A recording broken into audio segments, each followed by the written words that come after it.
A ressurreição de Cristo e a ascensão dele, o retorno dele ao céu e a entrada no santuário, não são meros acessórios no plano da salvação. São itens igualmente importantes, essenciais para o cumprimento do plano da redenção. Quando nós falamos do santuário celestial e do ministério sumo sacerdotal de Jesus Cristo, nós estamos falando da obra contemporânea de Deus. O que a deidade está fazendo em favor dos seres humanos pecadores? Ou seja, o compromisso de salvar o homem continua.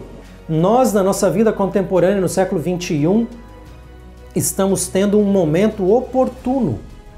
Agora é momento de graça, é momento de misericórdia. E nesse momento, na contemporaneidade, nós somos chamados a nos aproximarmos do trono de Deus, com bastante confiança. Ele é um trono de graça.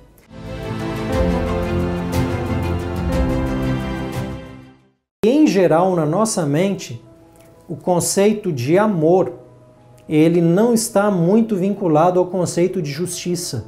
E quando nós vamos para a Bíblia, para a palavra de Deus, o conceito de amor, ele não precisa ser apenas conjugado com a justiça, mas também informado pela justiça. A figura do mediador, do intercessor aqui, não é a figura do burocrata, daquele que dificulta o acesso. Deus é o maior interessado em estabelecer esse contato com o ser humano. O mediador é uma iniciativa divina. Deus dá o primeiro passo nessa reconciliação com o ser humano. Jesus, ele representa perfeitamente o homem diante de Deus e Deus diante dos homens. Essa é a grande necessidade que nós temos. Não podemos nos aproximar de Deus por causa dos nossos pecados, mas nós podemos nos aproximar de Cristo. E Ele então traduz a nossa linguagem e os nossos anseios para o nosso grande Deus.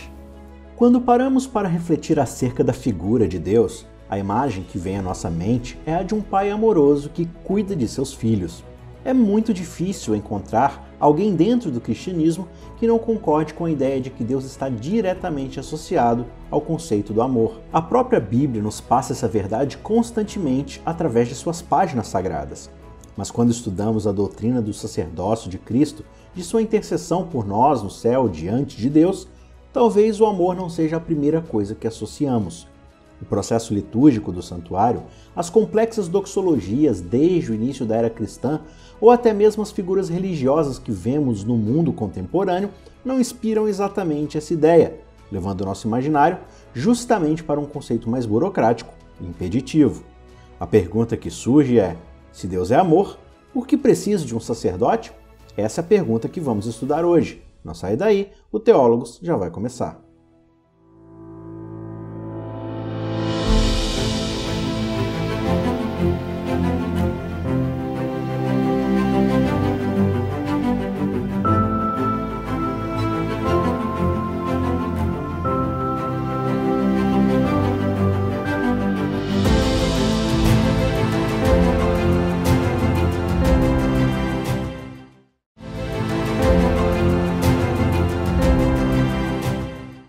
Pensando nas nossas conversas nos episódios anteriores, um dos pontos que podem estar pairando na nossa mente é algo que diz respeito à imagem de Deus. Vamos pensar no seguinte: se eu tenho um intercessor diante de Deus, se o sacrifício que é feito é uma oferta que precisa chegar até Deus, que imagem de Deus nós temos aqui? O que isso diz a respeito de Deus? O que a gente pode entender acerca do seu caráter, das suas intenções e da sua compaixão, da sua misericórdia? Na teologia cristã em geral, nós ouvimos, nós enfatizamos muitas vezes a ideia do amor de Deus. Nós nos lembramos, por exemplo, de um dos textos que mais transmite essa ideia de amor, que é João 3,16, porque Deus amou o mundo de tal maneira que deu o seu próprio Filho unigênito, para que todo aquele que nele crê não pereça, mas tenha vida eterna. Deus ama, Deus dá. Agora, a gente consegue enxergar amor em um Deus que precisa de um intercessor? A gente enxerga um Deus de amor num quadro onde você tem um sacerdote que precisa trazer um sacrifício para que ele seja aceito por Deus, que imagem a gente tem desse Deus? Se a gente for mudar um pouquinho o estilo da pergunta, a gente poderia questionar o seguinte: se Deus me ama, por que eu preciso de um intercessor?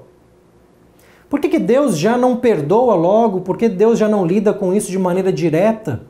Por que o caminho indireto via mediação ou via intercessão? Então nós estamos tocando aqui em pontos profundos acerca não apenas da intercessão e da mediação, mas de como nós entendemos Deus. Em geral, a imagem que as pessoas têm de um Deus que precisa de mediação é a imagem de um Deus tirano, de um Deus irado, de um Deus que precisaria ser pacificado, precisaria ser aplacado. Essa é a imagem das divindades pagãs, por exemplo, que recebiam sacrifícios num contexto de barganha, onde o sacrifício nada mais é do que um presentinho para tentar agradar esse Deus e abrandar a sua ira. Seria Jesus essa espécie de uma mãe que está tentando abrandar a ira de um pai raivoso e que está pedindo para não castigar os filhos? Seria esse o trabalho mediatório de Jesus? Em outras palavras, o que a gente aprende sobre Deus quando nós pensamos no trabalho intercessório de Jesus como sacerdote? Por causa da natureza divina e da natureza humana, há uma incompatibilidade entre essas naturezas. Os nossos pecados, eles fazem separação entre nós e Deus. De um lado, santidade absoluta, e do outro lado, corrupção e pecaminosidade absoluta. Então, há um abismo que precisa ser transposto. E nós precisamos de uma ponte sobre esse abismo. E essa ponte é a pessoa, a vida e a obra de Jesus Cristo. Por isso ele é o intercessor. Por intermédio dele, por meio dele, nós temos esse acesso a Deus. Então a pergunta central é: como pode um Deus santo, absolutamente santo, se relacionar com seres humanos sem destruí-los? Como pode uma humanidade totalmente corrompida alcançar um Deus que habita em luz inacessível, como diz 1 Timóteo 6? Por causa da nossa pecaminosidade, nós somos naturalmente alvos da ira de Deus. O ser humano é ao mesmo tempo alvo do amor e da ira de Deus. É interessante. João 3,16 afirma que Deus nos ama de uma forma tão grande, tão profunda, que nos deu o seu próprio Filho para nos salvar. Mas no mesmo contexto, em João 3,36, no mesmo capítulo, nós somos informados que a ira de Deus permanece sobre aqueles que não creem em Jesus. Ou seja, o amor de Deus e a ira de Deus. Então a figura de um intercessor por causa dessa alienação, ela é absolutamente necessária. É o único meio viável de um Deus santo se relacionar com pecadores sem fulminá-los. Antes da queda, Adão conversava livremente com Deus, mas depois da queda no pecado, isso não foi mais possível. Deus começou a utilizar intermediários. Assim nós podemos dizer que o profeta, ele é aquele que representa Deus diante do ser humano, ao passo que o sacerdote representa o ser humano diante de Deus. Quando nós olhamos por essa perspectiva, nós vamos fazer a pergunta: quem foi o melhor profeta ou quem foi o melhor sacerdote? Ou seja, quem melhor representou o homem, quem melhor representou a Deus? Jesus Cristo. Em Jesus Cristo nós temos a perfeita reunião dos dois ofícios, o profético e o sacerdotal. Jesus, ele representa perfeitamente o homem diante de Deus e Deus diante dos homens. Essa é a grande necessidade que nós temos. Não podemos nos aproximar de Deus por causa dos nossos pecados, mas nós podemos nos aproximar de Cristo. E Ele então traduz a nossa linguagem e os nossos anseios para o nosso grande Deus. A gente tem essa dificuldade de harmonizar um Deus amoroso com a imagem de uma intercessão diante dele. A mediação de Cristo parece dar a ideia de que ele está convencendo Deus, que ele está fazendo com que Deus, o Pai, mude de ideia em relação à sua posição para com os filhos. Esse é mais ou menos o quadro que se tem popularmente quando se pensa o processo de mediação. Nós temos grupos religiosos, por exemplo, que pensam em santos ou na figura de Maria como intercessora e tudo mais. E eu fico me perguntando, nesse tipo de crença, qual é a imagem que se tem de Deus com essa crença de intercessores humanos? Mas no contexto bíblico agora, que enfatiza Cristo como o nosso único intercessor, o nosso único mediador, como é que a gente pensa esse quadro de Jesus e também do Pai? Especialmente a figura do Pai. Como é que a gente entende essa intercessão? E um dos pontos que a gente precisa ter em mente, a gente vai tentar ler alguns textos bíblicos para clarificar essas questões, é que, em geral, na nossa mente, o conceito de amor, ele não está muito vinculado ao conceito de justiça. E quando nós vamos para a Bíblia, para a palavra de Deus, o conceito de amor, ele não precisa ser apenas conjugado com a justiça, mas também informado pela justiça. O que eu estou querendo dizer com isso? Estou querendo dizer com isso que eu não preciso apenas harmonizar amor e justiça. Eu preciso compreender o amor à luz da justiça. Se eu não entender bem a justiça de Deus, eu não consigo entender adequadamente o seu amor. Deixa eu só ilustrar esse princípio com uma situação. É fácil a gente enxergar o amor quando a gente lida diretamente com uma pessoa só. Mas e quando você lida com amor com várias pessoas? Não que você esteja num relacionamento afetivo de várias pessoas ao mesmo tempo. Esse não é o meu ponto aqui. Pensa numa outra situação, onde você é um pai ou uma mãe que está num relacionamento amoroso com os seus filhos. Você ama os seus filhos. Aqui eu estou falando do amor paterno ou materno. Esse é o relacionamento amoroso que a gente está descrevendo aqui. E você faz algo para um filho, você também tem que fazer algo para o outro. Você está tendo misericórdia para X, você vai ter que ter misericórdia para o filho Y. Aqui, o amor, ele passa por alguns critérios, ele passa por uma certa consistência de atividades. E passa até pela ideia de que o pai e a mãe, eles mantêm a palavra enquanto estão educando os filhos. Essas são algumas imagens do mundo contemporâneo que podem nos ajudar a aprofundar um pouco a nossa reflexão sobre o amor de Deus e como a gente vai tentar enxergar a intercessão de Cristo à luz desse quadro de amor e justiça. Compreender um vislumbre do caráter de Deus significa mergulhar em todas as dimensões do significado do amor e da misericórdia que dão base à essência de seu ser. Mas precisamos compreender que de forma indissociável a esse amor está também a justiça de Deus que rege todo o universo. Essa justiça, porém, não é algo impeditivo e burocrático que temos que alcançar, mas antes é justamente a garantia de que temos alguém que se importa com nossa integridade e está interessado mais do que ninguém em nossa salvação.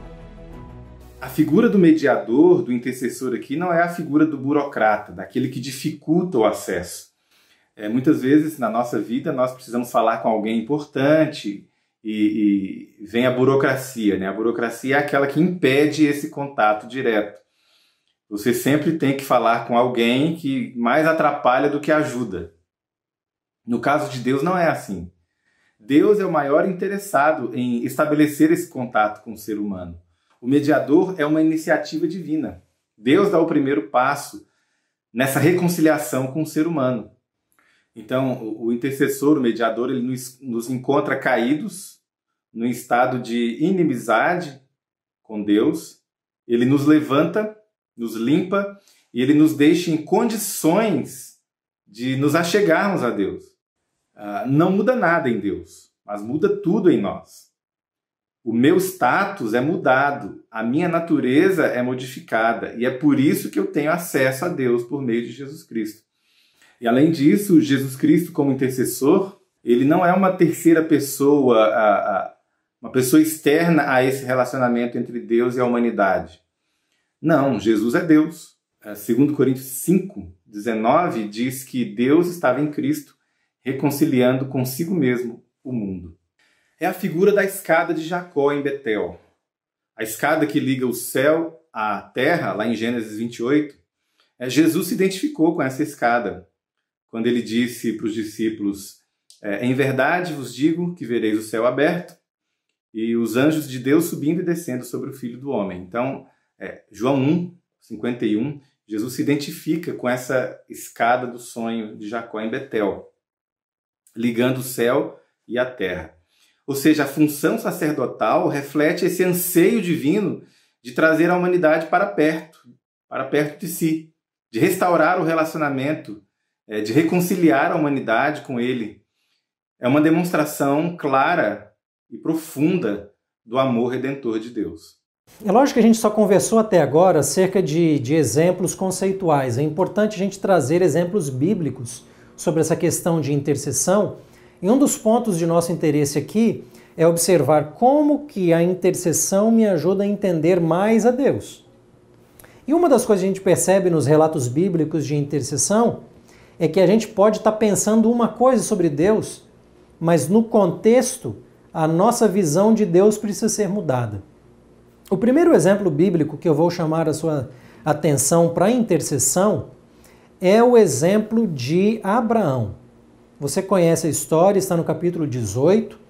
Deus ele vai tomar providências em relação a Sodoma e Abraão começa um processo de intercessão com Deus em favor do seu sobrinho Ló, que mora nessa cidade. A impressão que dá quando a gente observa a história de início é que Abraão está tentando convencer Deus. Olha só a imagem que a gente tem aqui, um Deus que precisa ser convencido, um Deus que precisaria mudar de ideia em relação à sua ira, em relação à justiça que ele vai fazer em relação ao povo pecaminoso. Vamos tentar aqui usar a imagem de Abraão intercessor para lançar luz à figura de Jesus como sumo sacerdote que media diante de Deus. Então, quando a gente vai para o capítulo 18, e essa história começa no verso 16, eu estou falando do capítulo 18 de Gênesis, versos 16 em diante, a gente percebe algumas coisas importantes antes da gente ir para a própria mediação de Abraão. A primeira delas é que é Deus quem toma iniciativa para revelar esse plano para Abraão. Esse ponto é importante. Deus toma iniciativa para revelar isso que ele vai fazer ou pretende fazer para Abraão.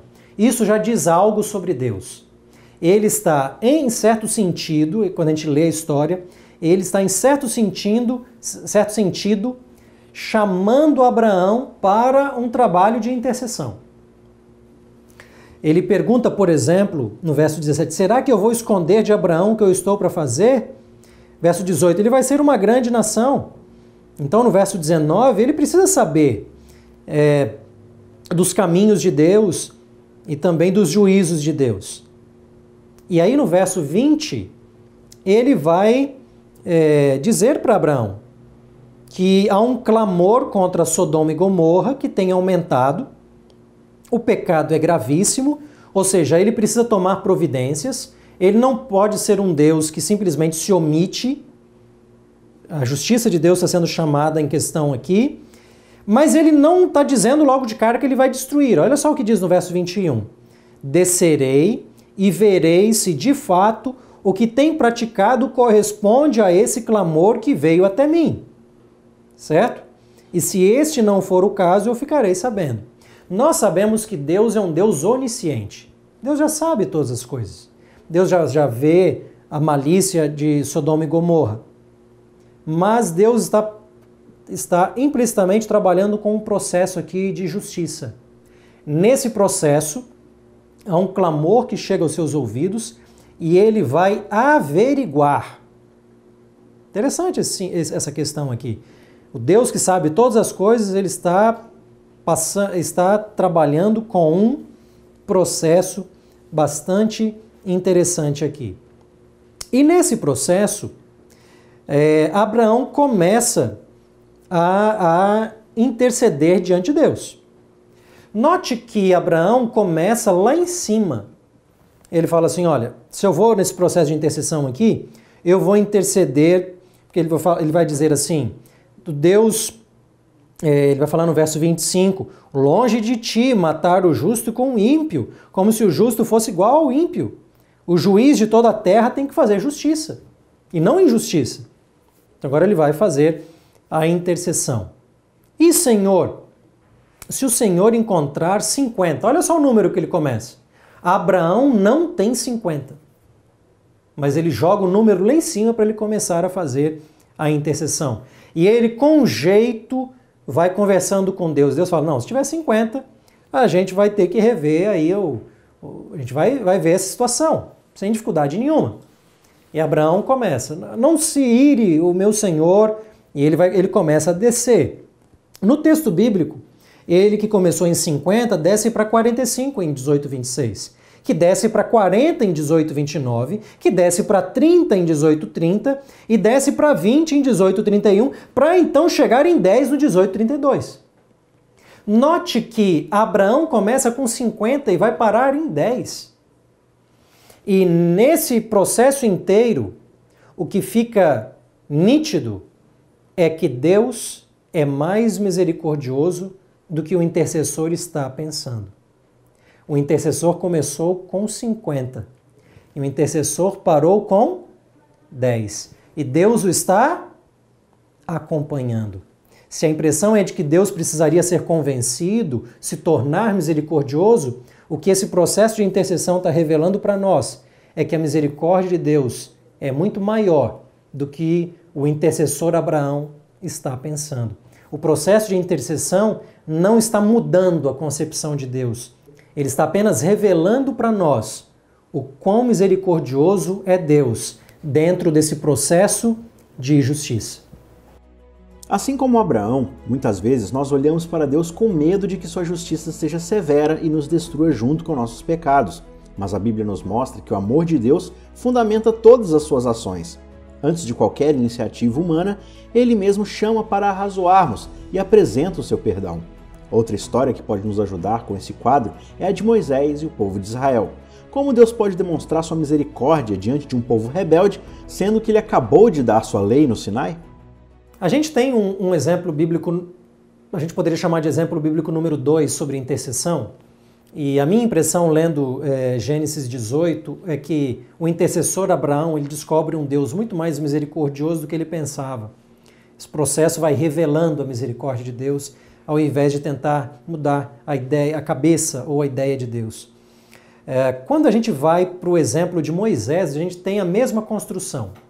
A gente pode abrir a Bíblia em Êxodo 32 e observar ali como que a gente tem o evento do bezerro de ouro. Lá de cima Deus sabia o que estava se passando embaixo, adoração idolátrica, e Deus ele toma uma iniciativa com Moisés. Minha impressão lendo esse texto é que Moisés não tem uma compreensão clara do que está passando lá embaixo. Quando ele chega lá embaixo, minha impressão lendo o texto é de que ele realmente se dá conta de que a coisa é mais feia do que ele pensava. E Deus já estava alertando Moisés sobre essa situação. Quando você ouve Deus falando, olha, deixa então acabar com esse povo, vou fazer de você uma nova nação. Aí você percebe Moisés se engajando na intercessão ali e tentando, aparentemente, numa primeira vista, mudar a cabeça de Deus, ou apaziguar Deus, tirar a ira de Deus. Só que se a gente lê com mais atenção, a gente percebe que não é bem isso que está se passando. Primeiro ponto que eu gostaria de chamar a atenção é que em Êxodo capítulo 32, de novo, é o Senhor que apresenta essa situação, assim como ele apresenta a situação para Abraão, é ele que toma a iniciativa para apresentar o caso para Moisés. E olha só o que ele diz no verso 10. Depois de dizer para Moisés que o povo é teimoso e tudo mais, aí ele diz assim para Moisés, agora, pois, deixe-me para que se acenda contra eles o meu furor e os consuma, e de você farei uma grande nação. Nos termos da aliança que foram feitos ali no capítulo 19 e tudo mais, tudo que o Senhor pedir, nós faremos e tudo mais, Deus estava em completa razão em dizer, eu vou fazer justiça agora. Só que o interessante é que ele apresenta, antes dele fazer o juízo contra o povo, primeiro ele apresenta isso para Moisés, para o mediador. E ele fala no verso 10 o seguinte, agora, pois, deixe-me. Você acha que se Deus quisesse destruir logo de início, ele precisaria pedir licença para Moisés? A própria fala dele aqui implicitamente já está convidando Moisés para arrazoar com ele a situação. E você acha que Moisés vai deixar? E você acha que não é exatamente isso que Deus quer? Que haja esse processo aqui? Porque depois, no verso 14, o Senhor, de acordo com o pensamento bíblico, o Senhor então se arrependeu do mal que ele tinha dito que traria sobre o povo. Não é? Deus mudou aquilo que ele disse que traria para o povo. Mas essa mudança é uma mudança de atitude, não de mentalidade. Ele já era misericordioso desde o início, mas ele precisava de passar por um processo. Ele está convidando uma mediação, ele se compadece. O próprio Moisés, quando chega lá embaixo e percebe a gravidade do pecado, ele vai falar no verso 30, o pecado é grande demais. Eu vou subir ao Senhor para que talvez eu possa fazer propiciação pelo pecado de vocês. Talvez, ele não garante nada, porque o juízo de Deus seria justo se ele destruísse o povo. Então perceba que há aqui uma condição de processo, e o final desse processo termina no capítulo 34. Nesse momento, Deus apresenta a si mesmo a Moisés. Moisés quer ter a certeza da presença de Deus e ver a glória de Deus. E quando a glória de Deus é apresentada, o Senhor se apresenta como passivo, bondoso, tardio em irar-se, grande em misericórdia, que guarda a misericórdia a 1000 gerações, perdoa a maldade, a transgressão, o pecado. Ainda que ele não seja injusto, o texto diz que ele não inocenta o culpado. E ele visita a iniquidade, mas ele é misericordioso. O que esse processo de intercessão indica para a gente é que a intercessão não está mudando a cabeça de Deus, mas que Deus se coloca num processo para que haja justiça via mediação, e nesse processo a misericórdia de Deus está sendo revelada e não meramente trazida por meio do mediador.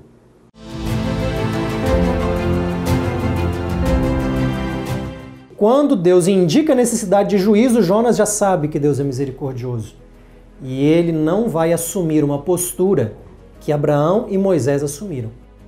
Compara comigo a reação de Jonas com a reação de Moisés. Quando Deus fala de destruição para Moisés, Moisés é o primeiro a levantar e dizer, pode cortar meu pescoço, no lugar deles. Jonas se comporta da mesma maneira? Que nada, Jonas quer que seja destruído mesmo. Jonas não vai assumir a postura de intercessão que a gente observa aqui no capítulo 4 e também no capítulo 1 de Jonas. Ele não parecia convencido de que Deus realmente faria juízo e ele já parecia desconfiar da misericórdia de Deus. Se todos os 7 bilhões de habitantes do planeta Terra se dirigirem a ele, ele tem capacidade de atender a todos e estender a todos os benefícios deste seu ministério.